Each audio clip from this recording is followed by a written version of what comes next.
Takže čus nedělat, vítám u dnešního videa. Já vám tady chci jenom ukázat, jak vypadá zatmění měsíce, to je, že jo.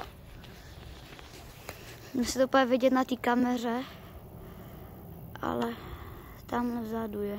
No to vůbec není vidět. Počkej, tady má teďka mobil. To bude vidět nějak přes ten mobil. Prostě to vypadá, jako ono to takhle vypadá mega hezky, ale na té kameře to není vůbec vidět, to je jenom auta. Tak ty přejedou, okay. Dívejte. A ono to není vidět vůbec. OK, no lidi, no tak určitě se taky běžte podívat, za chvíli to končí, za 20 minut.